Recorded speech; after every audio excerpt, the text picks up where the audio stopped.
What's going on, y'all? I know it's been a couple of weeks since we did Movie Corner, and I said in another video that we was gonna do Mama I Just Wanna Sing or Mama I Wanna Sing. Listen. All right. Out of all of the movies that I've done for this edition, well, this particular segment, I have to say this is the worst one. All right, this is the worst one. And it's one of those movies, I think it came out like in the early 2000, because in the movie it said this is the year 2002 or whatever, and they was talking about the war that was going on. So I'm going to assume this was in that era when they was trying to get, overseas and all that stuff. Okay, fine. But it was a strange time in the early 2000s, okay? Because that was a time where it was a lot of these type of gospel movies that was coming out, prodigal son type of movie, prodigal daughter type of movies. It was one movie, I think it was literally called The Gospel, that came out with what is his name? Boris Kodjoe. He was on there. I think he was a secular singer, and then he found his way back to the church or whatever, something like that. And this is similar, okay? Back then, like, I don't know what was going on in the early 2000s, because we had the gospel movies and we also had like the dance movies. Baby, we ain't got no more dance movies these days. I don't know why, but I need a dance movie, okay? We don't look at the dance movie for a plot, for a storyline. We just want to see them doing what they doing, right? But listen, I came across Mama I Wanna Sing on Tubi, okay? So if you want to watch it after listening to this, because I'm not going to get too much in detail, but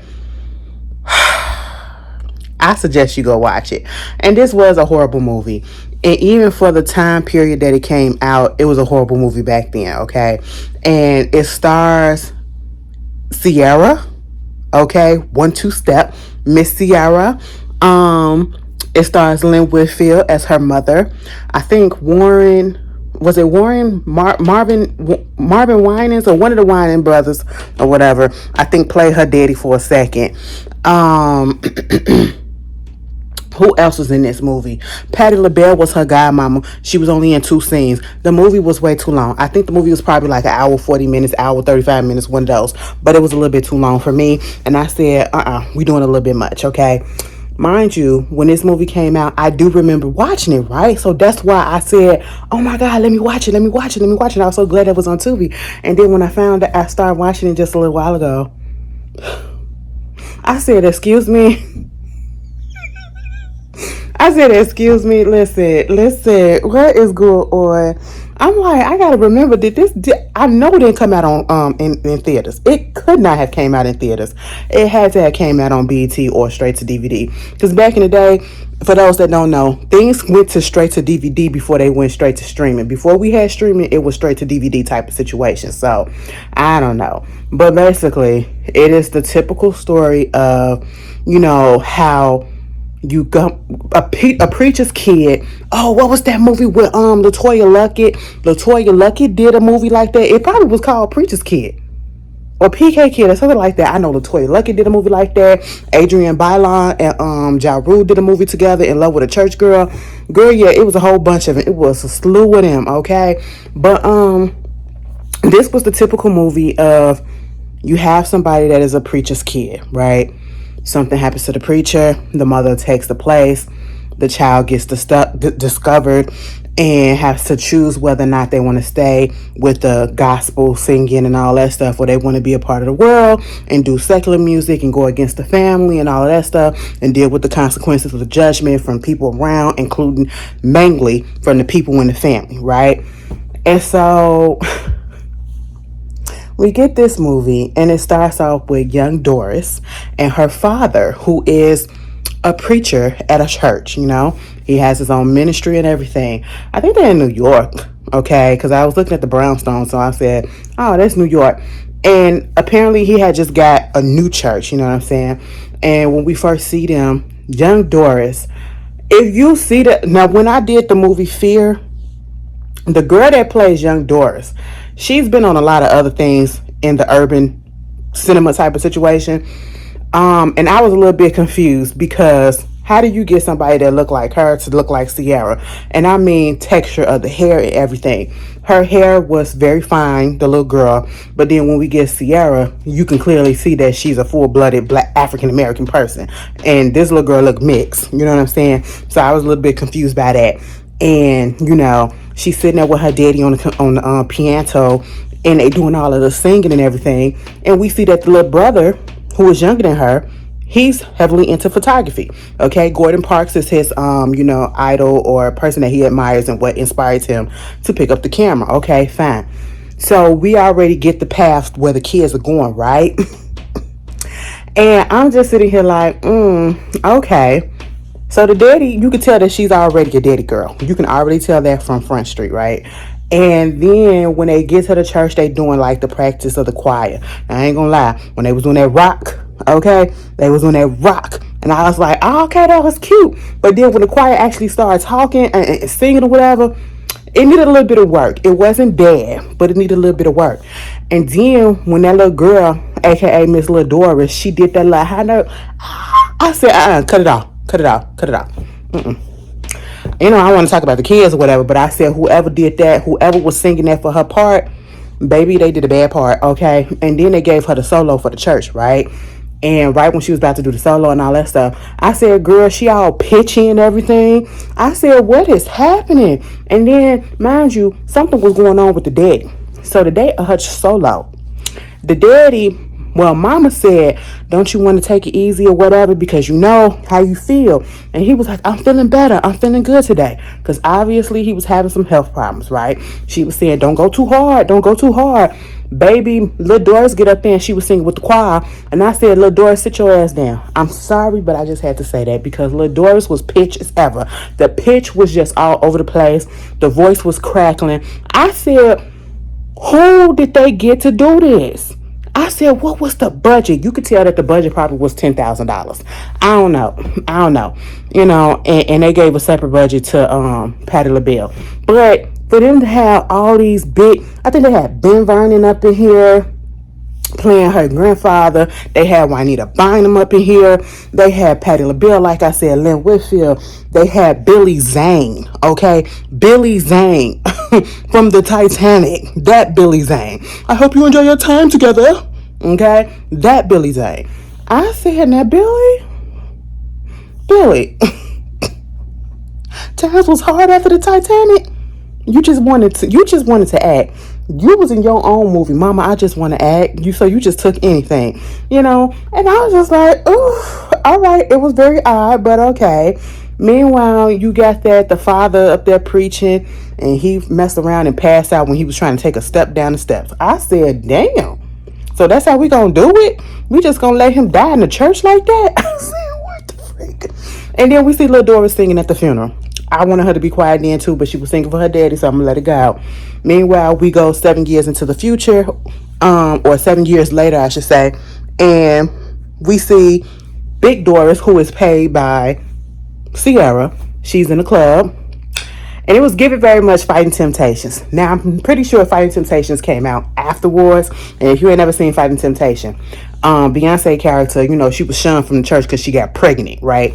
She was shunned from the church, she got pregnant, so she was singing up in this little juke joint, and that's what it was very much given, because the church people had all this type of issues with her because she got pregnant, she wasn't married, and all of that stuff, and she's singing up in this juke joint. Oh, why you got all our men's down there and all that stuff? Sierra, aka Miss Doris, was up there with her godmama, played by Miss Patti LaBelle. Okay, did y'all see that picture of Miss Patti LaBelle, that video?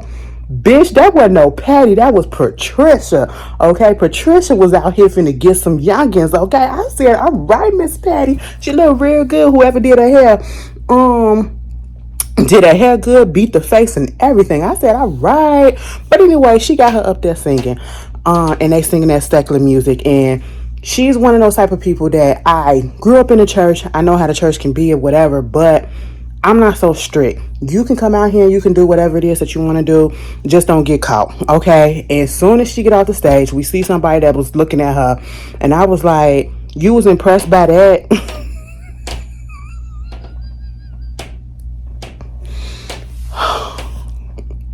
Y'all, I'm laughing because I don't want anybody to get me wrong and to feel as though, because I know it's some Ciara stands that be watching, whatever.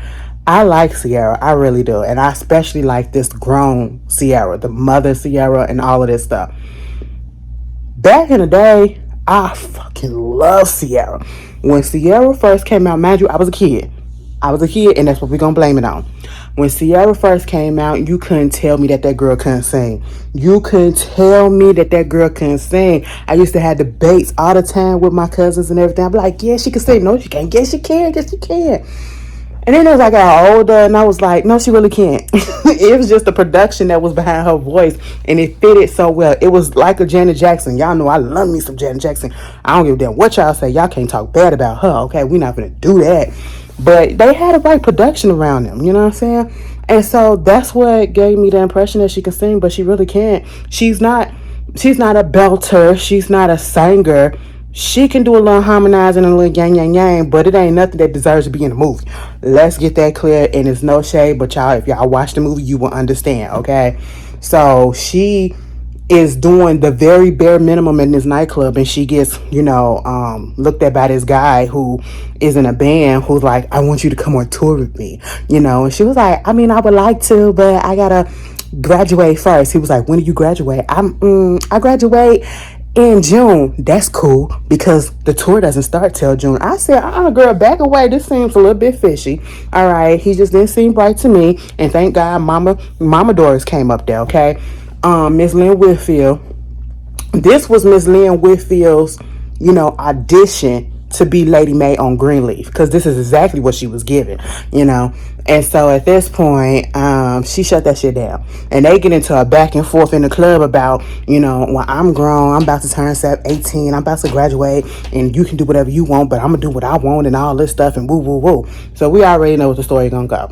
She winds up going ahead and going to, I guess, Hollywood. She linked up with a manager who was played by Hill Harper and his wife, who I guess she was singing background for, and the wife was played by the late Kim Porter. And if y'all don't know who Kim Porter was, she was a supermodel. She was a model, and she also was the mother of Diddy's kids, some of Diddy's kids, the ones that the love of his life, okay? The love of his life. Ain't nobody else gonna compare to her. But we see that she's signed to this guy, Billy Zane, his record label, who think he can produce, who think he can sing, and he had her in that studio trying to connect with her. And when he was trying to sing, I said, please shut up. He was like, I said, Next thing you know, they singing about mac and cheese and collard greens, and I'm just sitting here like, if this is what y'all call singing, what do you call non-singing? I'm sorry. I was just like, what? This is ridiculous. And it was given very much, I'm trying to appropriate the black culture and fit in. That's what the record label here was given. But then we see her, fast forward, she's getting ready for a show, right? And I'm like, damn, how do we fast forward to the point where she's already a little bit famous? Her first album came out. She got a little bit of success. She trying to figure out which dress to put on for this little festival, whatever show. It was given very much, because it was down in New Orleans too. It was given very much like the Essence Fest, right? Where you have different stages and everything where people come and perform and talk and everything. Her mother just so happens to be down there. She's doing a preaching on another stage, right? And so, when she come out in this dress, Billy Zane don't like the dress because he said it looked like you finna go to Bible study. Truth be told, all of the outfits, if they really wanted to do this and make it seem like she was really like, into that slutty stuff, or trying to make it seem like, oh, the music business is just taking over and trying to make her look a certain way, trying to use that image of sex sales and all that stuff, because that's what the impression and that's what the mama was giving out. Because when the mama saw her up there dancing and doing her thing, she was like, look at her in that dress and just gyrating. I'm looking at the clothes and I'm like, that is very tame. That is very tame compared to what she could have had on. What she was dancing in, she could have wore to church, okay? All of the stuff that she was wearing in her performances, she could have wore to church, okay? And it would have been A-okay, And so she went to go change. You got her brother that's doing the photography. Nobody really cares about him. They use him. I care enough about, I do care about you, but, only because you're on my payroll. I'm gonna be concerned about you. But the mama, she gets up there, do her preaching thing. The daddy is out there, her father, the grandfather, he comes out there, and he's really only out there because of the daughter.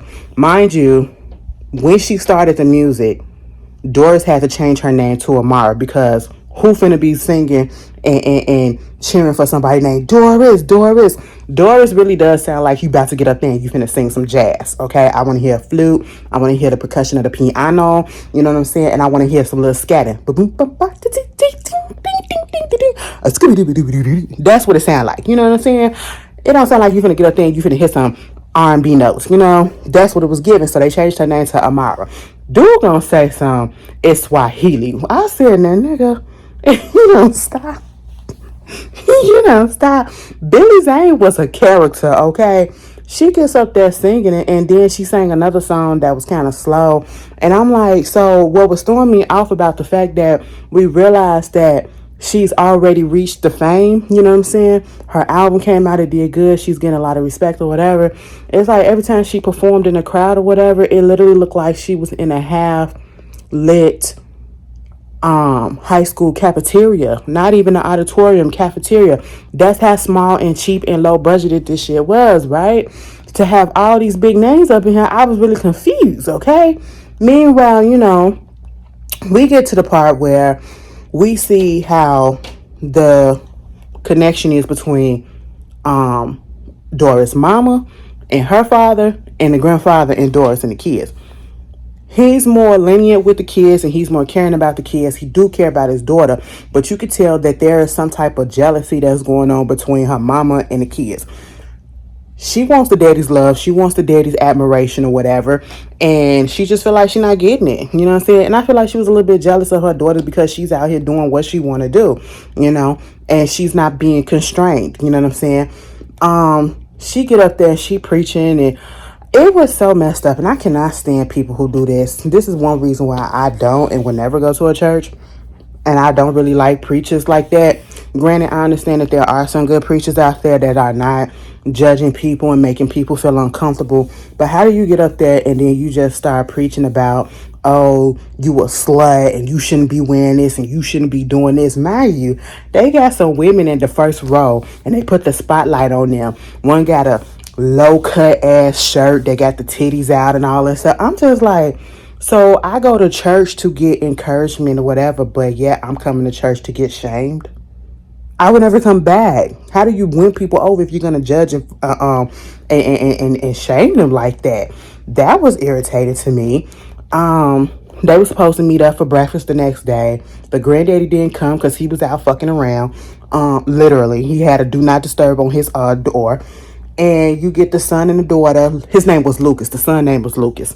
You get Lucas and Amara, aka Doris. They show up, and it's the whole bickering back and forth about who's this, who's that, and I'm this and I'm that, and Amara getting a little bit too much of herself, where she can't even sit down and have a little dinner with her, breakfast with her people, because she's getting phone calls. She got to conduct business and all that stuff, and she had to leave early because she was about to perform somewhere else, or do an interview. Then we found out that the son, Lucas, he wanted to do and take his photography so much in the bigger realms, right? So he got a job to be a photographer for the military out there in Baghdad. He was talking to the granddaddy about it. He was like, if this is what you really want to do, go ahead and follow your dreams. But, I'm just a little worried because you're going to be out there in a war-torn area. And it's just a lot of crazy stuff that's going on, right? And so he's just like, yeah, I'm going to do that. Meanwhile, you got Doris' mama. I can't remember her name. Lynn Whitfield. Winters Ministry. Okay, she's on this network, Christian network, called Revelations, I guess. Revelations Network. And she has a show, Winter Ministries, that's on there. And she's trying to become syndicated, right? So she's doing whatever she can to get that out there, to get more eyes on her. She's bringing young people on to sing. That girl, I don't know, I think she was on American Idol or something. She reminds me of the girl that cheated on, that Kiki Wyatt's ex-husband, the one, Michael Jamar, who cheated on her with one of them girls. Was it Candace Boy? I don't know if they still together, but I think it was her. I could be wrong, but I remember that. She reminds me of her. Either way, she was on the show, and at one point, her assistant was talking to the girl to try to, calm her down and everything. And that got the attention of the big wigs at the network. And instead of wanting to syndicate the mama show, they wanted to put the assistant, give her own show to bring in, younger viewers. You know how they do that. Mind you, the head of the network, the head of Revelations Network, is Juanita Bynum. Y'all know that lady. Every time I ever heard something about her, she's a hypocrite, if you ask me. She's one of those people that, she's very much judgy. She's like worse. She's on Kim Burrell, but 10 times worse. You know what I'm saying? And I just don't like that. I never liked her. And I think she called herself the prophetess. Who gives these people these titles? I really just want to understand who gives these people these titles, But anyway, so you got that going on. And then you have Amara trying to do her second album, and she's doing interviews, talking mess about the head of the network, the record label, but trying to make it like a joke. And the son is acting like he's just everybody looking at him as invisible in a sense of. And I feel like this is what happened with anybody who has multiple kids and one of the kids become, a star, or you can see the potential of them becoming whatever they become. They don't even have to become a star, but they just become successful in whatever it is that they do.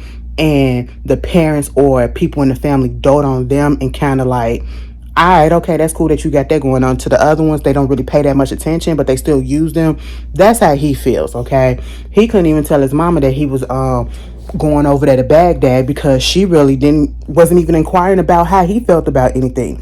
She was just being so judgy about Amara and what she was doing with the secular music and everything else that she didn't even focus on her son, I should say. And it was really messed up.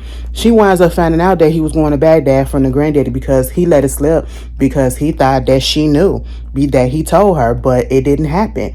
And so you got that going on. And of course, when he finally told Doris, his sister, she wasn't here for it, and they had a big blow up. And I was like, you know what? Maybe that's how it feels to be the the middle child. I had to ask my sister that because she's a middle child. At one point, Lynn Whitfield, the mama, sees Doris on a magazine cover, and she got so salty she put it back. I said, girl, what? That's kind of messed up. That was just really nasty to me, if you ask me. Then getting on her show talking about something, she's going to adopt that little girl that could sing or whatever. And let me tell you something, the singing was terrible. Mind you, Sierra, aka Doris, was sitting there, looking at that program and hearing her say all this. She gets on the piano, right? After she get into it with her mom about something else, she gets down on the piano and she starts singing a theme song, the title song of the movie, Mama, I Want to Sing. And this is where I fell out. And I must have been real young. 2001, 2002, yes, I was like 14 years old, okay?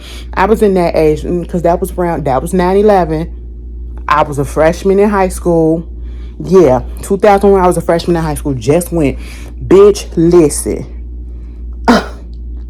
Now, when this movie came out, and we saw it, I don't know, I wish I could remember how I felt about it. I really do. Because as an adult, a mature adult, I'm looking at this and I'm like, how come I didn't catch then the fact that Sierra is singing, okay?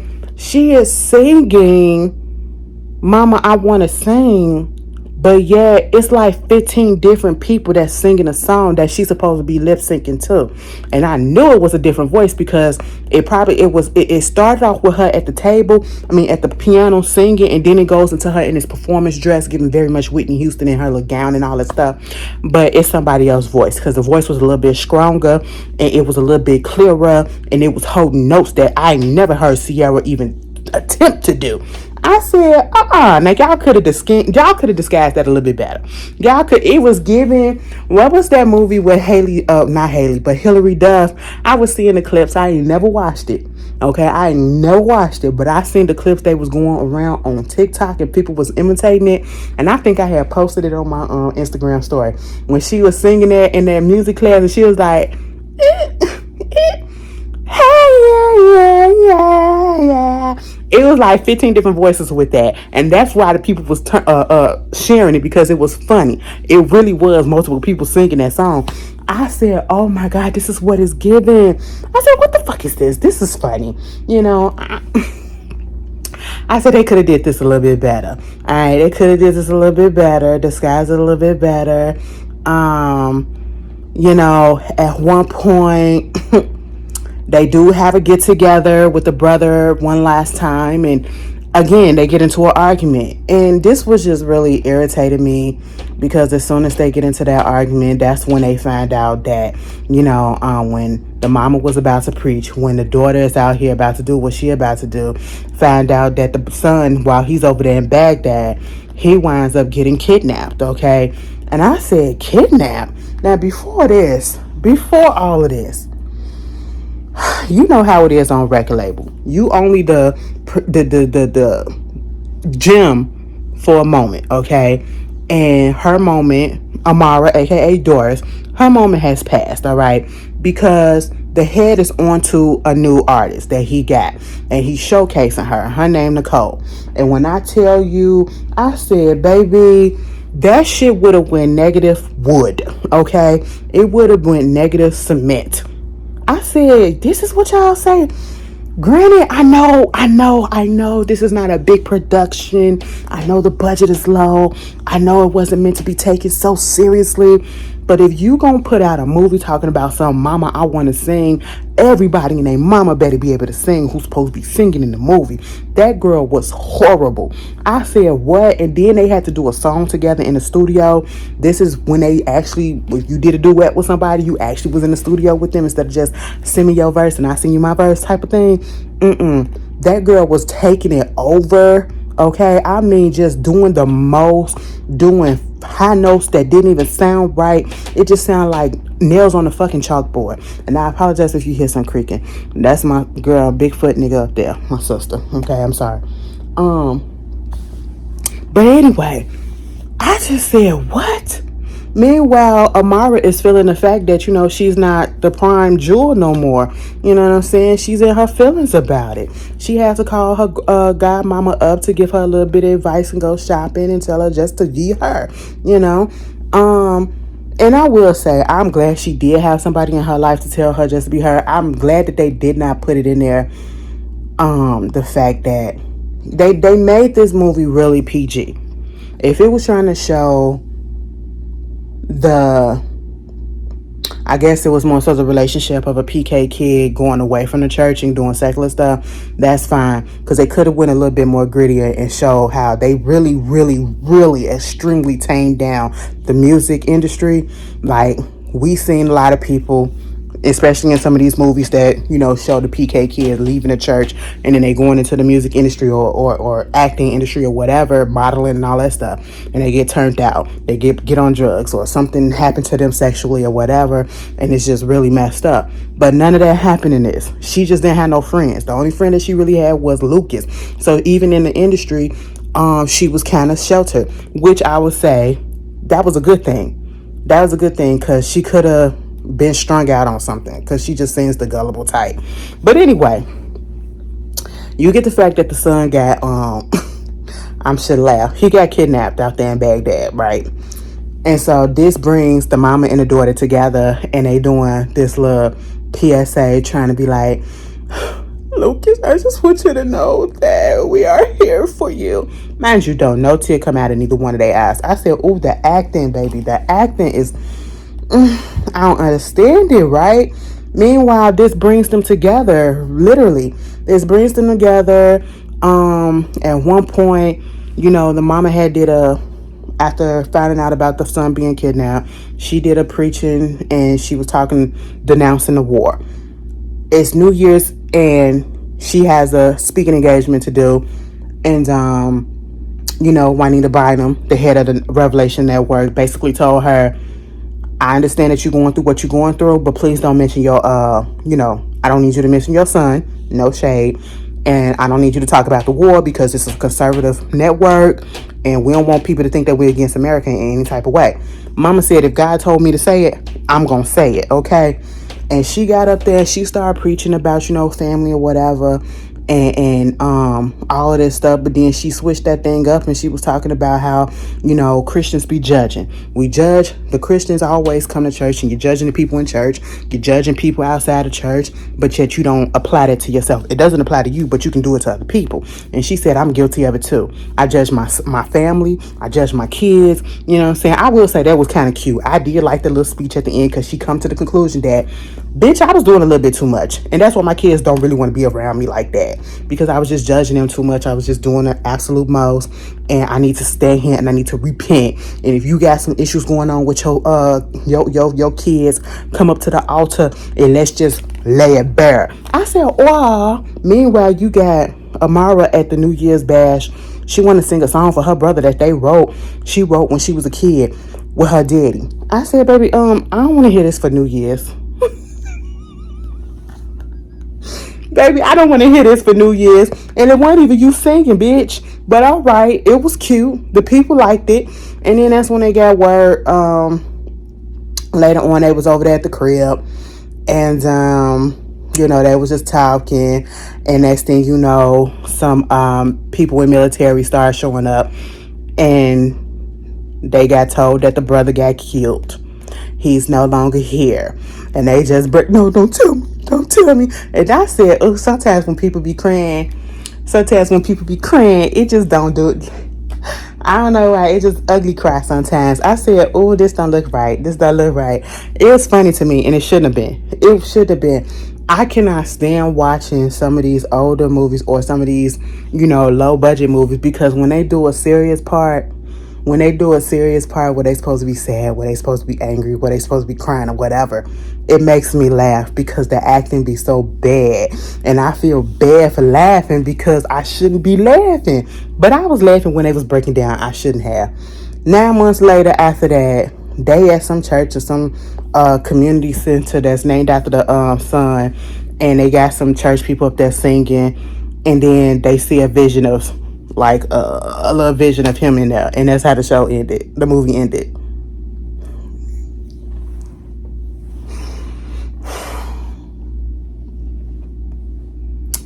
Girl, Patti LaBelle would say, at this point, I just feel like Patti LaBelle would say yes to anything. And I'm glad she's not that type of person that's like, I can't put my name on this, because Patti would be down in the trenches with any and everybody, and I love that about her. Like, she'll kick it with anybody, okay, and that's cool with me. This movie could have been so much better if they would have had somebody else who could actually sing in this movie, and it could have been a little bit more believable, even though it was a little bit low budget, that ain't even a problem. That wasn't even a problem for me. It was just the fact that couldn't nobody sing up in this movie. Nobody said. I said, what? How y'all got all these people? Y'all got people from the church. They had Smokey Norfolk in there. Okay. I said, he sounded. And I said, this what y'all be raving over? I was like, oh. Let me get a studio version. I'm so sorry. I feel like I'm being so judgmental. Somebody gonna be up in their feelings because I said this about Ciara. Girl, get over it, okay? Because if you was being real with yourself, you would say the same thing, and you would still go out there and support like I am. All right, it is what it is. Y'all tell me how y'all felt about it. I might do another one. I think I am, because I feel like I want to talk about Candyman, because I looked at Candyman, and I'm talking about the original, because I did do one on the remake. But that original one, just looking at it again, it kind of pissed me off because I just feel like, and none of this didn't have to happen if you would have just minded your goddamn business. But I'll decide. You'll see it later if I do. But I hope y'all having the rest of the week is good for y'all, and I will see y'all later. Peace.